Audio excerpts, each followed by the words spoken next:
I found out that my fiancé had invited his secret daughter to the wedding, but the real bombshell came when I saw who her mother was. I'm 28. I never thought I'd be the kind of person whose life explodes on the weekend of her wedding, but here we are. His name is Mark. We met at work 2 years ago. He was funny, steady, the kind of man who remembered small things. My favorite coffee, that stupid song I hummed once. Everyone liked him. I liked him. We talked about kids, about a future.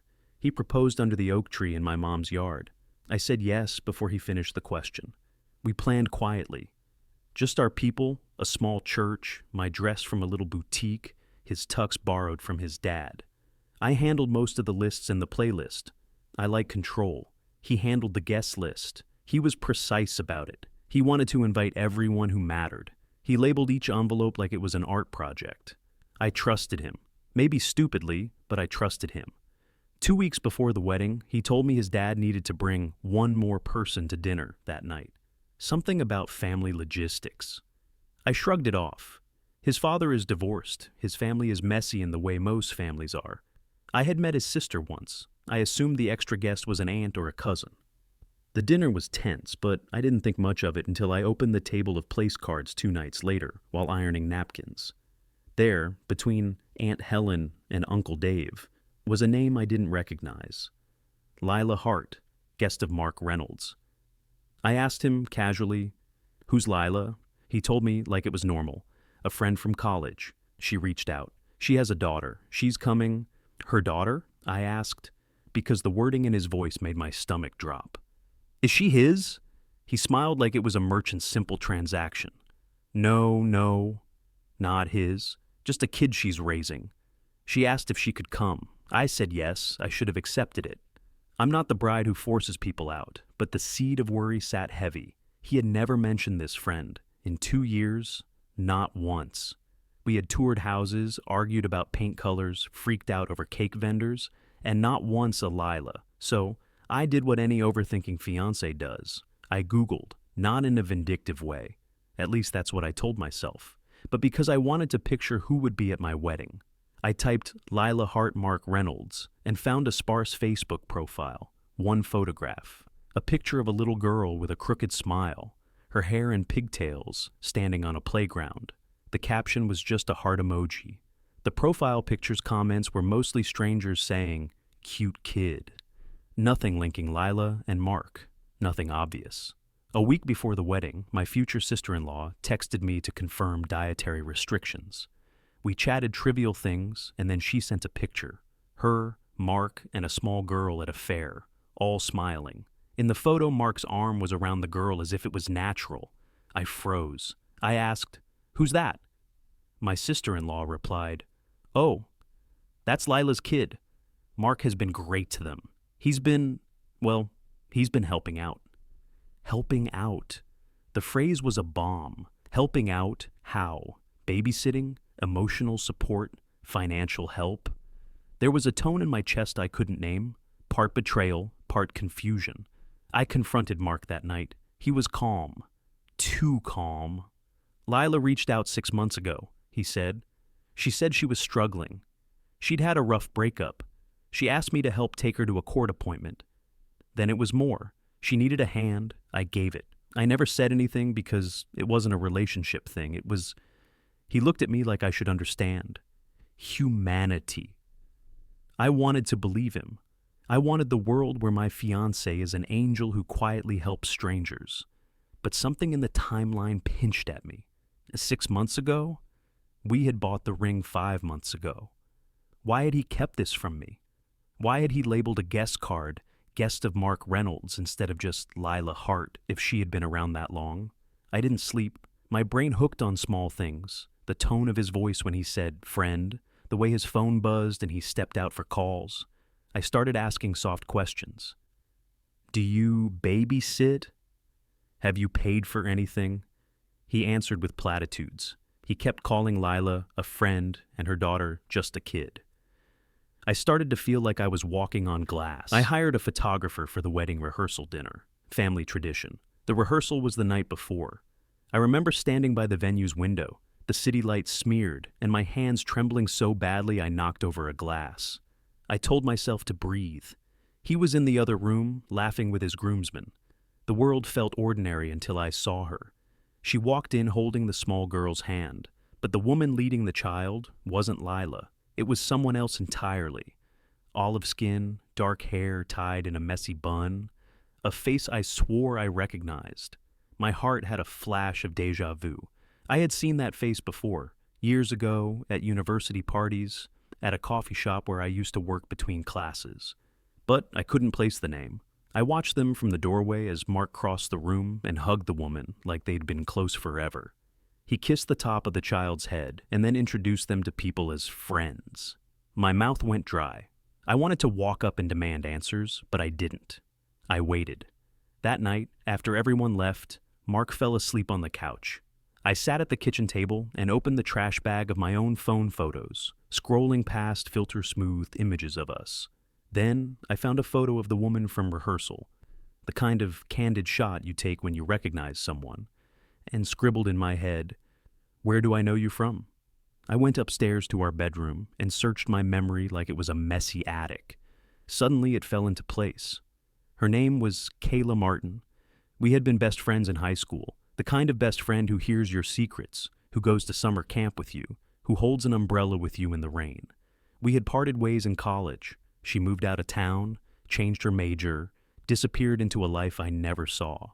We had stopped speaking after a fight about a guy, a stupid petty fight about college housing that spiraled, words we both said and never took back. The kind of thing you think is small at the time and then becomes a canyon. I texted my old number, found her on social media with a different last name at first, then Kayla Martin, pictures of shows she played at, snaps of a small girl who looked heartbreakingly familiar. I messaged, "Kayla?" It took an hour, then two. Finally, a bubble. "Who is this?" My hands were shaking. I wrote, "It's Anna. Anna V. We were friends? High school?" The reply came fast. "Anna? Oh my God, I thought you were... Is this real?" We texted for a while, memories tumbling out like old coins. Then I typed what I didn't want to ask outright. "Are you the mom of Lila?" A silence. Then, "No, my daughter is Leah. I was with Mark once. It was a long time ago. I didn't know he was helping."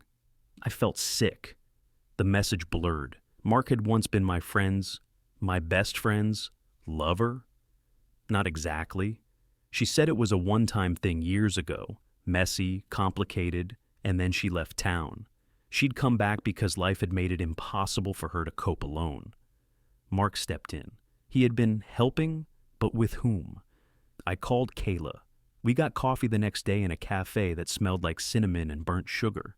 She looked older than our school photos and smaller, like life had taken pieces from her. Her hands shook as she wrapped them around the cup. "He's been helping Leah," she said. "Not in the way you think." Mark stepped in when I had no one. I was working 2 jobs. I had court stuff. I didn't have reliable child care. I asked for rides and he came. Then he started picking her up, bringing dinners, paying for a lawyer for me. He was a safe person. "Why didn't he tell me?" I asked, because a lot of questions boiled into one simple ache. "Why didn't he tell me?" "We're supposed to be getting married," Kayla looked down. "He said he didn't want to make things complicated. He said he wanted to help without fuss, but..." She glanced up, eyes wet. "I also asked him to do one thing for me, once. To be there the night I had to sign some papers. Just to hold Leah while I signed them. He did. After that it became more involved." My head spun. The pieces were sliding into place like a bad puzzle. Mark hadn't been merely helping a stranger. He had been a lifeline to someone my best friend had once loved. The line between help and something more was smudged with small acts that become the architecture of intimacy. Sharing late-night fries, taking the little girl to the park, sitting through appointments. I felt foolish for needing words like boyfriend or father, but I needed clarity. Kayla reached across the table and touched my hand. "Anna, I never wanted to hurt you. I never told you because I thought it would make things worse between us. I didn't know you and Mark were getting married.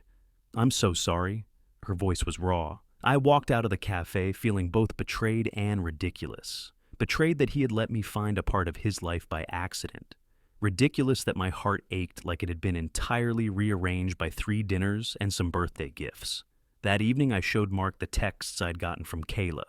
He went silent, then stormed out of the room. He came back 2 hours later with a box of old emails printed out, and his eyes rimmed red. "I didn't want you to think I was replacing you," he said. "I didn't want you to feel like your standing was diminished. I was trying to be honorable, I repeated, by hiding, by labeling her guest of Mark Reynolds so you could keep it small. How honorable is that?" He flinched. I thought I could manage it.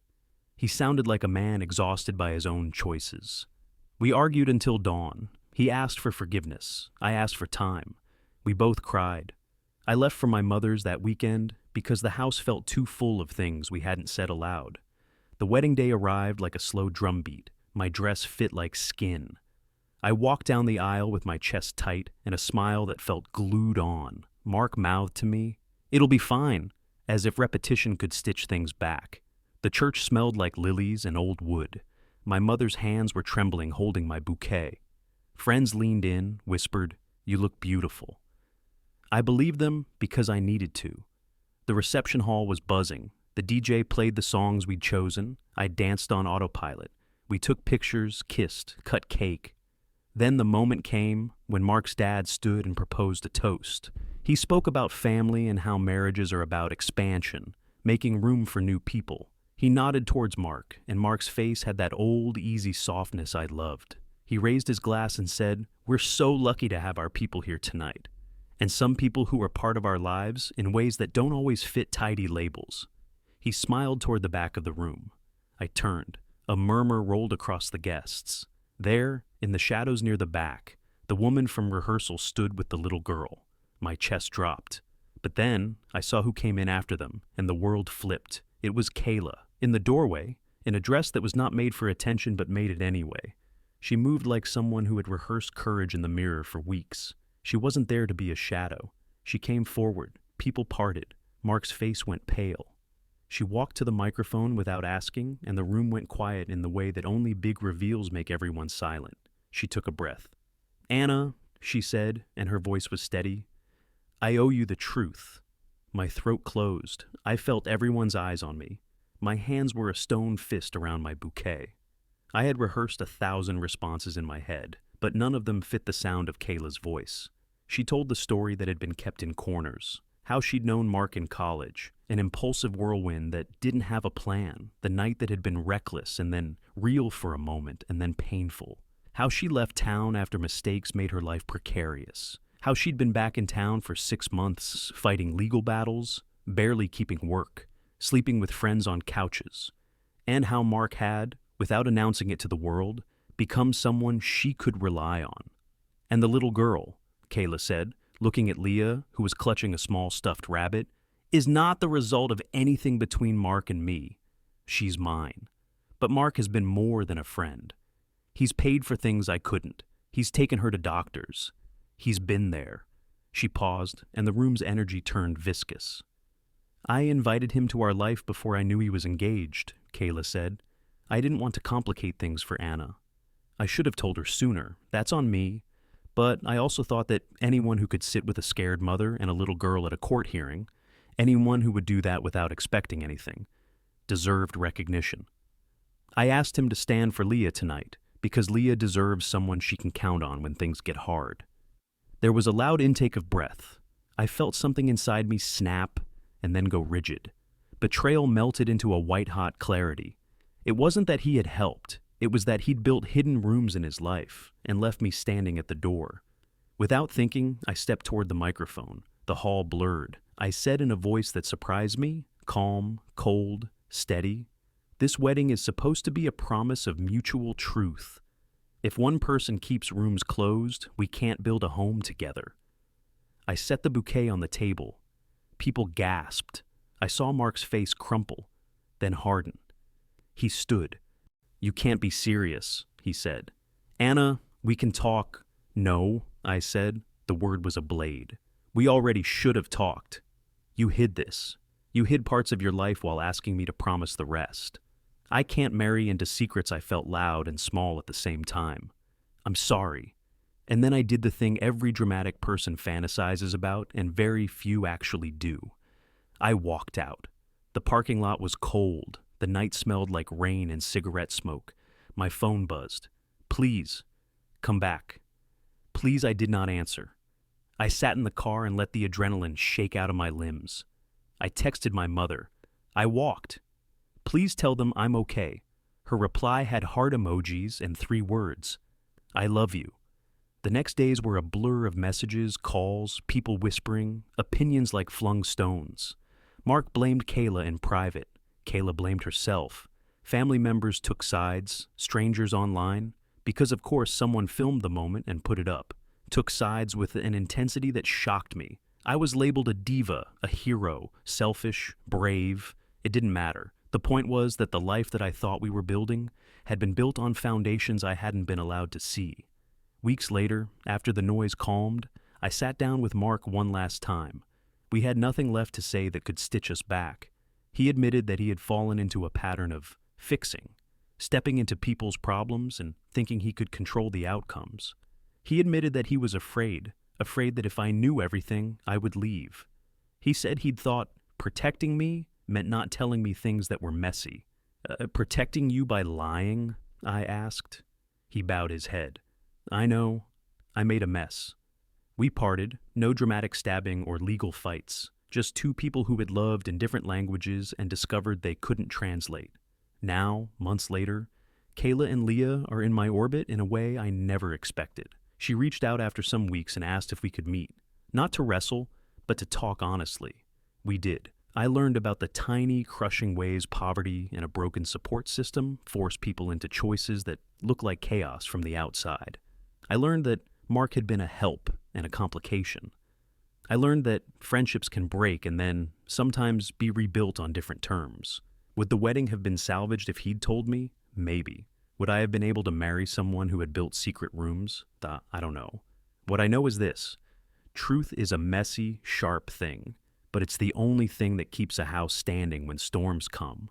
I still catch myself scrolling through the timelines of those 2 people, Kayla, Leah, not because I'm nosy, but because their existence taught me a lesson about the illusions we build when we only let others see the parts we've polished.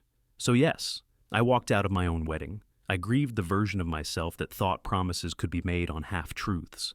I lost a relationship, and in the wreckage found a different kind of clarity. And if you ask me now if I regret it, I will tell you this. I regret the pain, not the choice. I regret that a person I loved felt abandoned, but I don't regret choosing a life where doors are open.